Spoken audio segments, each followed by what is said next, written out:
Okay, let's jump right in. We are talking about pizza today.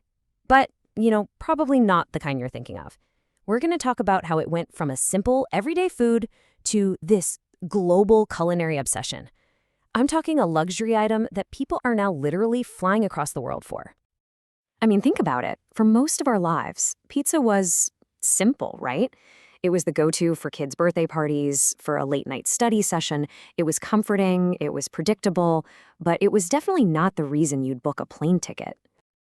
Well, that has all changed. I mean, completely. Right now, the best pizza chefs in the world are treating it like an absolute art form. You're seeing these elaborate seasonal tasting menus, dough that's been fermenting for 72 hours, ingredients you'd only expect to see in a Michelin-starred restaurant. The humble pie has officially gone haute cuisine. And this isn't just some small niche thing. No way.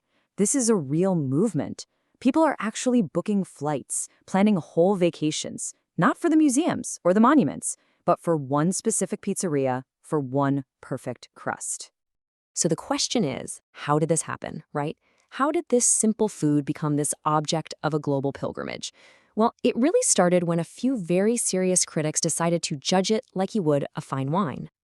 And that brings us to one specific organization that is at the center of this whole thing.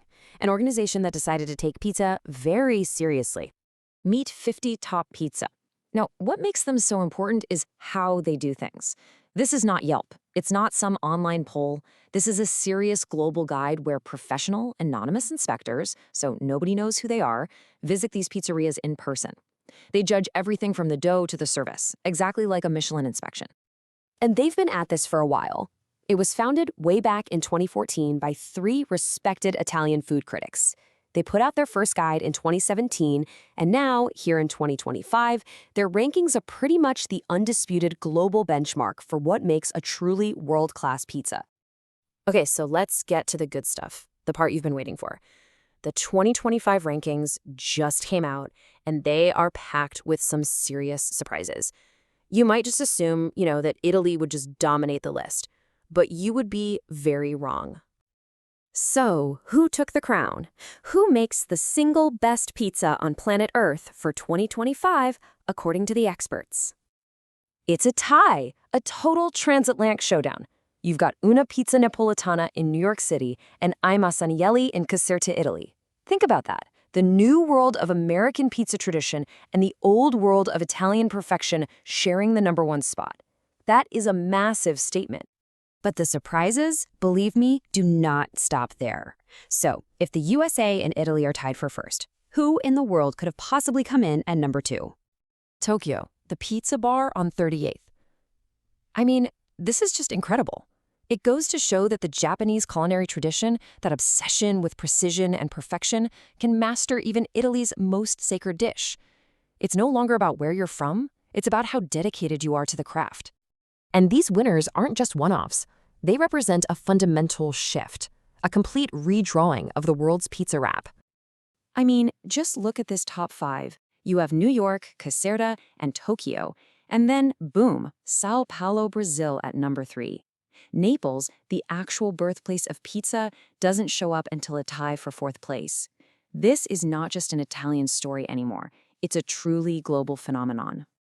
So this new global map of pizza excellence hasn't just changed the restaurants, it's created an entirely new kind of traveler, the very people who are driving this whole movement. The guide itself even makes the comparison. It says this whole thing is similar to how a certain kind of diner chases restaurants on the famous world's 50 best list. This is now a recognized, respected form of culinary tourism. So what do we call these people? Pizza pilgrims, that's the term. These aren't people just looking for a good meal while they're on vacation. No, for them, the pizza is the vacation. The entire trip is built around that quest. And you can see how their priorities are completely different, right? A regular tourist is lining up to see the landmarks. A pizza pilgrim is worried about perfect dough fermentation. A tourist takes a photo of the monument. A pizza pilgrim is analyzing the char, the leopard spotting on the crust. A tourist wants a souvenir, but a pizza pilgrim just wants one thing, a reservation. It's a whole other level of obsession. Which, it brings us to this final thought. Pizza isn't just food anymore. It's a destination. It's a piece of culture. So I have to ask you, after seeing this list, if you had to fly anywhere in the entire world for just one pizza, where would you go?